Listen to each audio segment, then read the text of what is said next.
관절 연골은 스스로 회복하는 능력이 거의 없지만 전혀 회복이 안 된다고 할 수는 또 없습니다. 저는 연골 재생 주사 중 을 많이 사용하는데요. 연골이 마모된 무릎 관절각 내에 주사할 경우 연골이 재생될 뿐만 아니라 어느 정도 지지체 역할을 해줄 수 있습니다.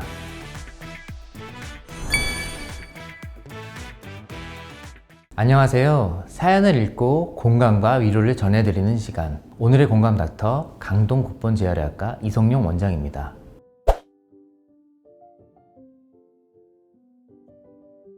오늘 헬스조선 공감 닥터에서는 퇴행성 관절 질환이 고민인 환자분들의 사연을 듣고 궁금한 점을 함께 알아보는 시간을 가져보겠습니다. 먼저 사연을 읽어보겠습니다. 얼마 전부터 어깨가 아프다라고 느꼈는데 갑자기 팔을 움직이기 힘들 정도로 통증이 심해졌습니다. 증상을 찾아보니 오십견인 것 같은데 무리하지 않으면 자연스럽게 낫는다는 말도 있고 또 치료하지 않으면 팔을 쓰기 어렵다는 말도 있더라고요. 오십견은 나이가 들면 자연스럽게 생기는 거라는데 치료하지 않아도 괜찮을까요? 최근에는 통증 때문에 일상생활이 불편한데 어떤 치료를 받아야 할지 모르겠습니다.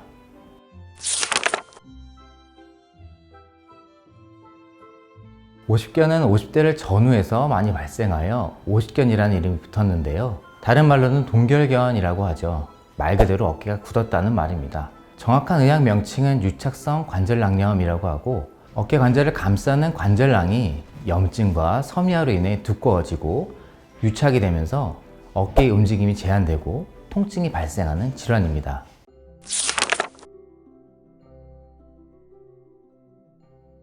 오십견의 발생 원인은 아직 완전히 밝혀지진 않았지만 크게 특별한 원인 없이 자연스럽게 발생하는 1차성과 질병이나 외상에 의해 발생하는 2차성으로 나누어 설명드릴 수 있겠습니다. 1차성은 40대에서 60대, 특히 50대 후반하며 여성에서 더 흔하게 발생하는 것으로 알려져 있습니다. 당뇨나 갑상선 질환이 있으시거나 폐경기 상태라든지 가족 중에 오십견이 있으셨다면 발생 위험이 증가할 수 있습니다. 2차성은 어깨를 다치거나 수술을 해서 장시간 어깨를 사용하지 못하는 경우라든지 뇌졸중이나 경추질환 등 어깨 이외의 질환으로 상지에 힘이 빠져 어깨를 사용할 수 없는 경우 발생하는 질환입니다.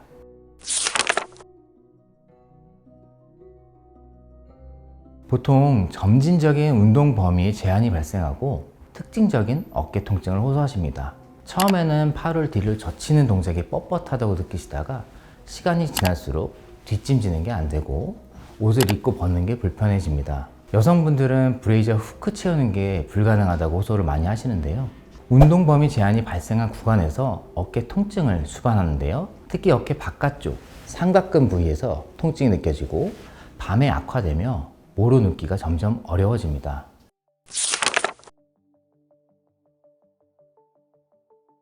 오십견 치료의 목표는 통증을 감소시키고 줄어든 관절 가동 범위를 회복하는 데 있습니다. 대다수의 경우는 보존적인 치료인 주사치료, 물리치료, 약물치료로 치료가 가능합니다. 첫 번째로 주사치료는 통증 및 염증을 줄이기 위해 스테로이드제나 유착 방지제를 사용할 수 있습니다. 유착이 떨어지면서 일부 손상된 관절 주변부를 회복시키기 위해 DNA 재생주사도 고려해 볼 수 있겠습니다. 저는 PDRN 일명 DNA 주사로 플라센텍스를 주로 사용하는데요. 이 PDRN 성분은 손상된 관절 주변부 조직 재생을 촉진시키고 염증 반응을 줄여주어 통증 조절에도 효과가 있습니다. 특히 면역 반응이나 내성이 없어서 반복적으로 투여가 가능하기 때문에 환자분들께 자주 사용하는 편입니다. 두 번째로 물리치료도 매우 중요한데요. 전문 치료사의 도움을 받아 점진적인 스트레칭과 운동을 진행하고 교육받은 스트레칭을 매일 꾸준히 하시는 것이 도움이 되겠습니다. 마지막으로 통증 및 염증을 조절하기 위해 소염제나 근유한제 등을 복용하시는 것이 좋겠습니다. 흔하지는 않지만 통증 조절이 안 되고 관절 움직임 제한이 매우 심하거나 보존적 치료에 큰 호전이 없는 경우에는 유착 부위를 직접 절개하는 수술적 치료도 고려해 볼 수 있겠습니다.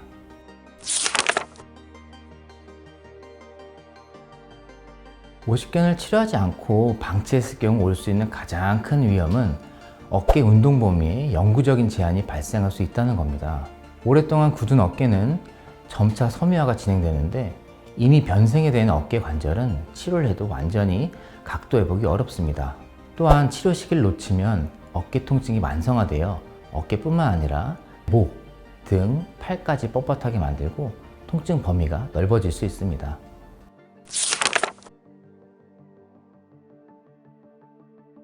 오십견은 회복되는데 6개월에서 2년 정도 걸리는 질환이기에 정기적인 병원 치료를 통해 전체적인 질환 관리를 받으시는 게 필수적입니다. 또한 일상생활에서 매일 꾸준히 스트레칭과 운동을 하는 것이 매우 중요합니다. 누워서 혹은 벽에 손을 대고 팔을 이렇게 들어 올린다거나 수건이나 막대를 이용해서 팔을 뒤로 스트레칭하는 방법, 또는 어깨를 내전하는 스트레칭을 이용해서 관절 가동 범위를 꾸준히 늘려 가셔야 하겠습니다. 40대 중반의 여성입니다. 무릎이 가끔 쿡쿡 쑤신다는 느낌을 받아 검사를 해보았는데 관절염 2기 진단을 받았습니다. 아직 젊은 나이라 충격이 컸어요. 수술을 할 단계는 아니지만 그래도 걱정이 되네요. 퇴행성 관절염은 계속해서 진행된다고 하는데 효과적인 치료법이 없을까요? 최대한 수술을 늦게 할 수 있는 방법이 있는지 건강한 관절을 위한 팁을 알려주세요.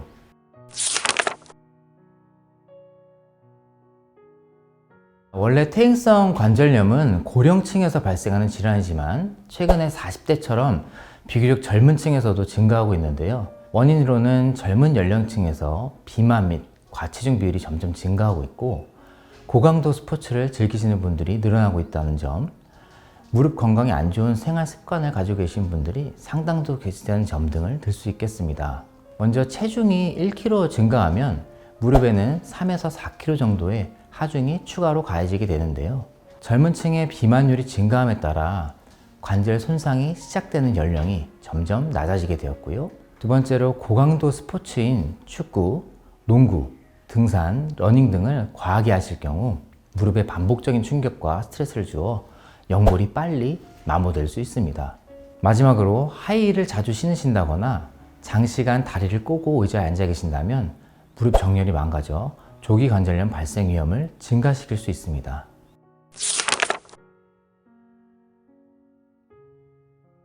관절 연골은 스스로 회복하는 능력이 거의 없지만 전혀 회복이 안 된다고 할 수는 또 없습니다. 관절 연골은 혈관, 신경, 림프관이 거의 없는 조직이라 한번 손상이 되면 영양 공급과 세포 재생이 잘 일어나지 않습니다.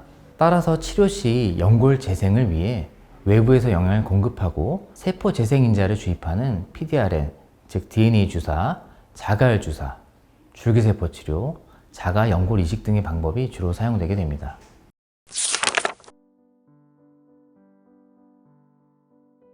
관절염 초기에는 증상이 거의 없거나 미미해서 놓치기 쉬운데요. 다음과 같은 5가지 증상 중 한 가지만이라도 2주 이상 반복적으로 있다면 병원을 오시는 게 좋겠습니다. 첫 번째로 계단을 오르내릴 때 무릎이 찌릿하거나 아프다, 특히 계단을 내려가는 게 더 힘들다 하시면 관절염을 의심할 수 있겠습니다. 두 번째로 무릎을 굽혔다 펼 때 평소에 안 나던 뚝뚝 소리가 난다거나 갈리는 듯한 소리가 난다면 연골 마모를 의심해 볼 수 있겠습니다. 세 번째로 아침에 일어났을 때 무릎이 뻣뻣해서 잘 안 움직이다가 오후가 되면 부드러워지고 풀리는 증상이 반복된다면 관절염 초기일 가능성이 있겠습니다. 네 번째로 오래 걷거나 오래 서 있으신 뒤 무릎이 욱신거린다는 증상이 반복된다면 이것도 관절염 초기 증상일 수 있습니다. 다섯 번째로 무릎이 이전보다 뻑뻑하고 구부리기 힘들다, 무릎 주변이 붓거나 열감이 느껴진다고 하면 관절 내에 염증이 있다는 신호이므로 검사를 받아보시는 게 좋겠습니다.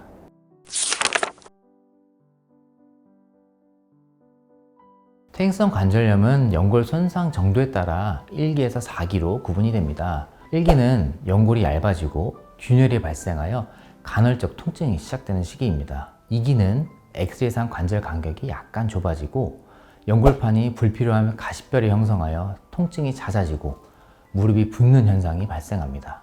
3기는 관절 간격이 눈에 띄게 좁아지고 연골판 주변으로 부속뼈들이 관찰되는 시기입니다. 마지막으로 4기는 관절이 거의 맞붙고 골 변형이 매우 심해 보행이 힘든 정도가 됩니다. 보통 1기에서 3기의 무릎은 연골을 재생시키는 비수술적 치료를 통해 회복이 가능한데요. 우선 소염제를 복용하여 염증을 줄이고 연골 보호 및 재생을 위해 PDRN, 즉 DNA 주사, 히알루론산 주사, 자가열 주사 등으로 치료할 수 있겠습니다. 저는 연골 재생 주사 중 콘쥬란을 많이 사용하는데요. 콘쥬란은 플라스텍스 같은 기존의 PDRN 주사에 점탄성을 추가하여 무릎에 적합하게 만든 주사입니다. 연골이 마모된 무릎 관절각 내에 콘쥬란을 주사할 경우 연골이 재생될 뿐만 아니라 어느 정도 지지체 역할을 해줄 수 있습니다. 근래에 많은 환자분들이 선호하시고 치료 여유가 좋은 방법이며 6개월 내에 5회 급여가 적용되는 장점도 가지고 있습니다.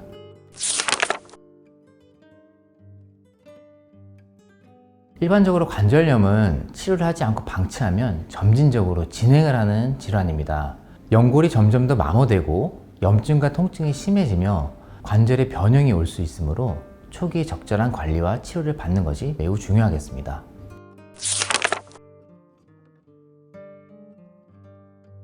관절염 대부분의 경우 약물 치료, 주사 치료, 운동 치료 등의 보존적 치료를 우선적으로 시행합니다. 이러한 보존적 치료가 효과가 없거나 관절염 4기의 경우와 같이 관절 변형이 심하고 마모가 많이 진행되었을 때는 수술적 치료를 고려합니다.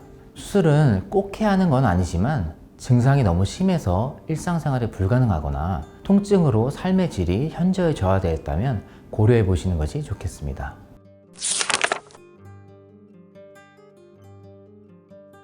많은 것이 있겠지만 무릎 건강을 지키기 위한 3가지 생활 습관을 말씀드리자면 첫 번째로 체중 관리입니다. 아까 체중이 1kg 증가하면 무릎에 가해지는 하중이 3에서 4kg가량 증가한다고 설명드렸죠. 몸무게가 증가할수록 연골의 마모 속도가 빨라져 관절염을 조기에 발생시킬 수 있습니다. 따라서 적절한 체중 유지가 가장 효과적인 관절염 예방법 중 하나라고 할 수 있겠습니다. 두 번째로 적절한 운동입니다. 원칙은 관절에 부담을 덜 주면서 무릎 주변의 근육을 강화할 수 있는 운동이 좋겠는데요. 예를 들면 수영, 실내 자전거 타기, 평지 걷기 등의 가벼운 유산소 운동을 주 3, 4회 꾸준히 하시는 것을 추천드립니다.